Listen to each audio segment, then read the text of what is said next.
Welcome to the Get Real About Safety podcast. In our podcast, we discuss the new view of safety, what works and what doesn't work, to break down old paradigms and help you improve safety performance in your organization. Hi, I'm Mike. And I'm Pam, and we appreciate you listening. Please share and subscribe and tell others about this podcast. You can find us on most podcast platforms and also on YouTube.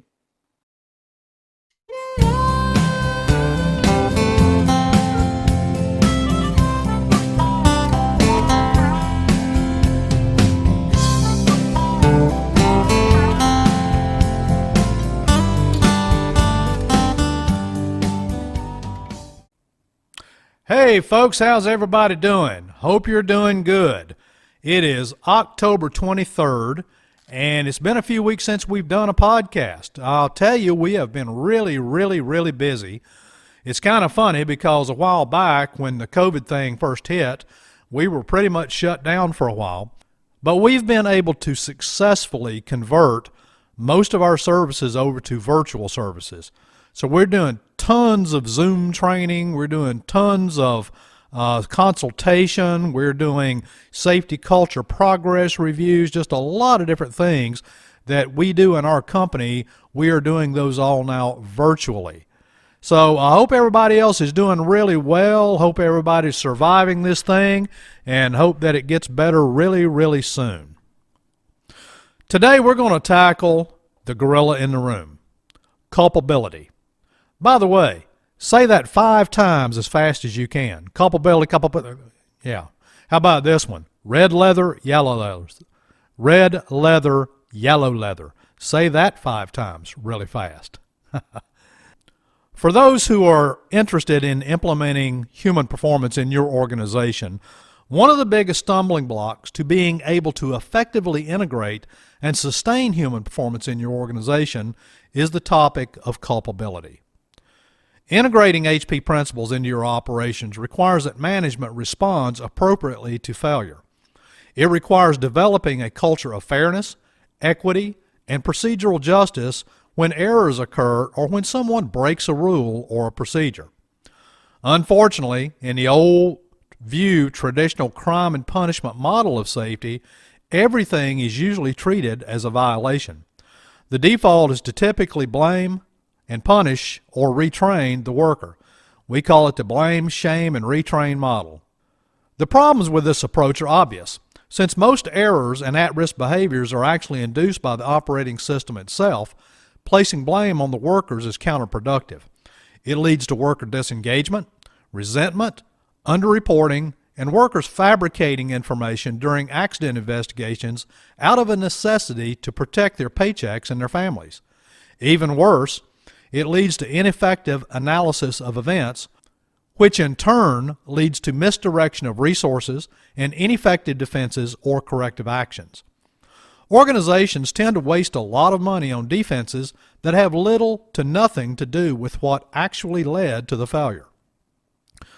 So what is a just culture, and why is it important?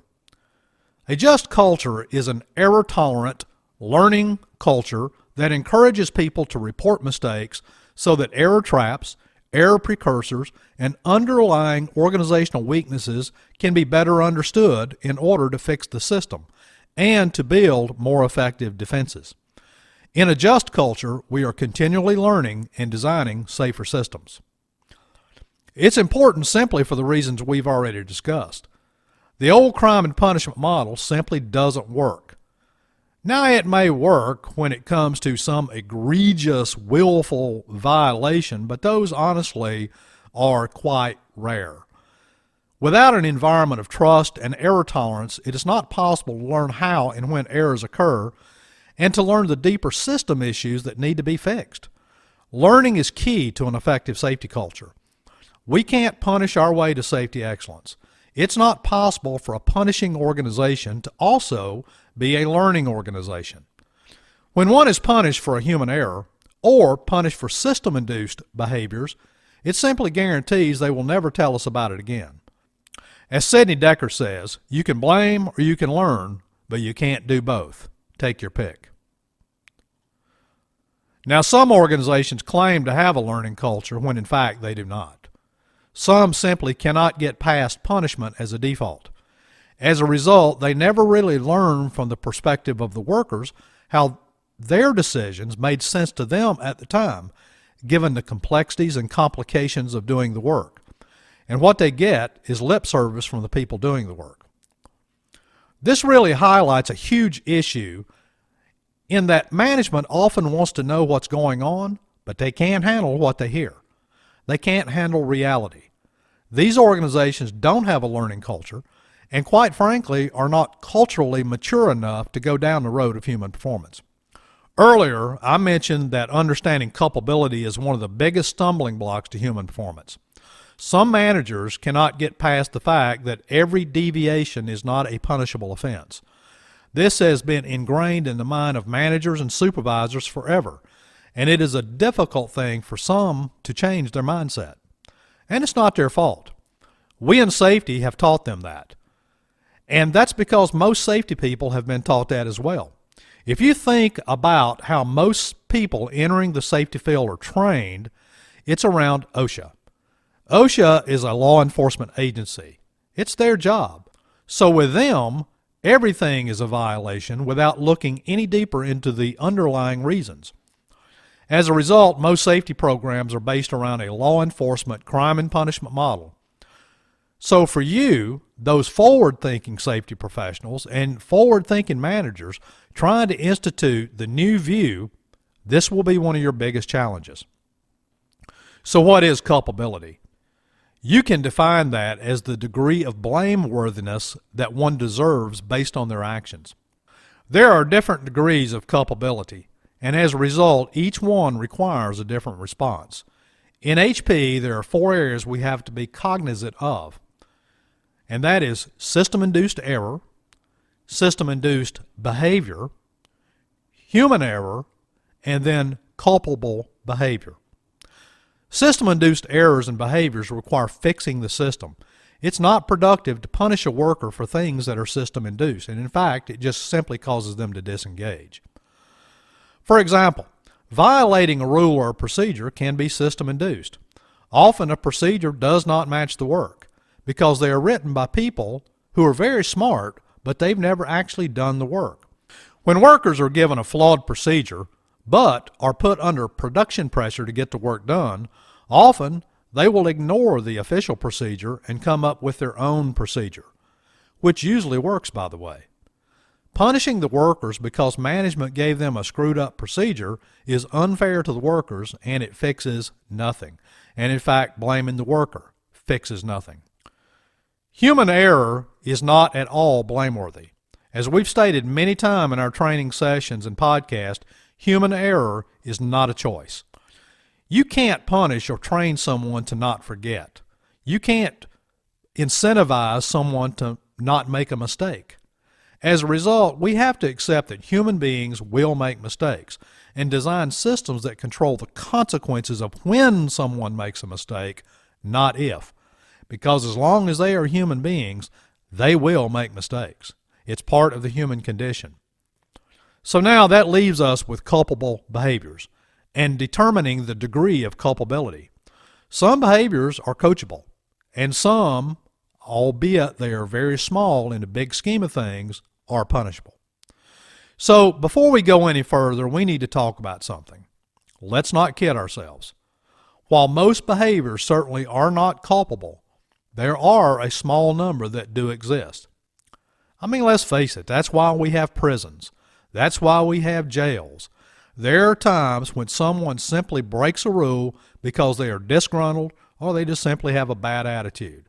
If someone shows up to work intoxicated or steals tools and equipment, those require disciplinary action up to and including termination of employment. Now, there are some HP folks out there that would argue that all actions and behaviors in the workplace are blameless.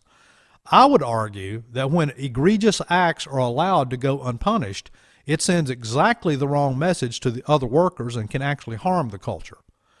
The danger in this, though, is this. It's easy to stereotype all employees as egregious lawbreakers because we are so accustomed to viewing everything as culpable, because we are so steeped in blame. It's easier to simply default to blame rather than understanding and ferreting out what is and is not deserving of disciplinary action. Coachable behaviors can include situational violations. A situational violation is where someone perceives that the only way to do the job is to break the rule. Now, that's usually linked to things like production pressure.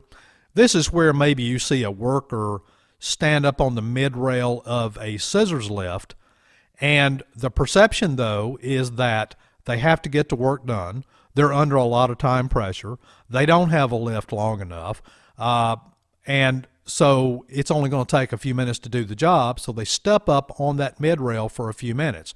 Now, oftentimes that is viewed as a punishable action, but that has a lot more to do with the culture of the organization. It has a lot more to do with staffing, schedules, budgets, and those underlying reasons. An exceptional violation is another coachable behavior, but what that means is it is a violation, but it occurs because of an emergency. An example of that might be someone runs on the job site. You have a rule where people are not allowed to run on a site, but somebody with a torch starts a fire. They have to run. Okay, they broke a rule, but they had to break that rule, right? That is not punishable. That's coachable, but it certainly is not punishable. Now, another one is violations for organizational gain. And this is pretty popular. You see this not only with workers, but sometimes with supervisors and managers as well. And that's where those involved perceive that they're actually helping out the organization. They're saving money. They're getting the organization back on schedule. Now, these are coachable behaviors that require leadership to step up to the plate. If we allow these behaviors to continue, those become normalized deviations within the culture. Punishable behaviors can include personal gain, recklessness, and sabotage. So let's talk about the first one, personal gain. Personal gain is where it is not system-induced. It is not a human error. They're simply trying to make it easy on themselves. Personal gain could initially be coachable, but if it continues, then probably disciplinary action may be warranted there. Recklessness can be defined as the unjustifiable disregard for significant risk. In other words, they just don't care. Now, this is really rare, but oftentimes management tries to put workers into the recklessness bucket. But the fact is, there are small times when this does occur. And I'll give you an example. A number of years ago, when I was in the construction industry, I had an iron worker who was working 60 floors in the air without fall protection. This was on a high-rise project. When I went up to talk to the guy and ask him about his fall protection, he said, "I don't have it." And I said, "Well, where is your fall protection gear?" He said, "Down in the gang box on the truck." And I said, "Well, are you going to go get it?" He said, "No." I said, "Why not?" He said, "I don't need it. I can walk the steel." And I said, "Well, you know, if you keep doing that, you could get yourself killed." His response was, "I don't have anything to live for anyway." I said, "Well, what about your family?" "Don't have a family." "What about your wife?" "Divorced." "What about your kids?" "Don't have any kids. Never had them." "Well, how about your parents? They care about you." "Dead." I said, "You're out of here." You know, that's about the only thing you can do in a situation like that. The fact of the matter is, it's very small. Less than 10% of behaviors that occur in the workplace are actually those kinds of behaviors that require disciplinary action. Now, another one that kind of goes along with that is sabotage. If people are sabotaging your workplace, it's not only punishable, but it is prosecutable. I would have them locked up. Now, there are a number of culpability flowcharts that are often used in human performance as a tool to ferret out where things fall and the appropriate response for each. We use one with clients, and you can find many of them on the internet. However, there are upsides and downsides to using one of these flowcharts. First of all, no flowchart is perfect. Not every nuance of a scenario can be captured in a flowchart. So they must be viewed simply as a guide, as a tool. You still have to use common sense. Sometimes there's a fine line between how one manager views an issue versus another. Sometimes managers may want to use the flow chart to justify why things should fall into the punishable areas of the chart. This is a problem and an indication that rather than using systems thinking, they are still in the mode of trying to fix the workers. The upside, however, is that it is an organized tool that helps to keep management focused on the appropriate response given that it is used correctly. Most of the culpability flowcharts that you find floating around on the internet out there require the use of two tests. One is called the substitution test, and the other is the routine test. The substitution test is where you mentally replace those involved with equal qualifications and ask, would they do the same thing? If yes, it's likely system-induced. If no, it may be culpable. The routine test is everyone doing this? If this is a routine behavior on the job site, we have a system issue. It has more to do with culture and more with leadership than it does with the worker. Now, do you even need a flow chart? If you're just starting out in human performance and trying to get your management into the mindset of systems thinking, it could be helpful. Otherwise, it is too easy to default back to the old view of crime and punishment. It kind of keeps them within the lines and within the spirit of HP. As the organization matures, the need for such a tool becomes less and less important. One word of caution about culpability flowcharts is that they should never, ever, and I mean never, ever, be used by learning teams, event learning teams particularly. These are simply tools for management to use to have discussions about how they should respond.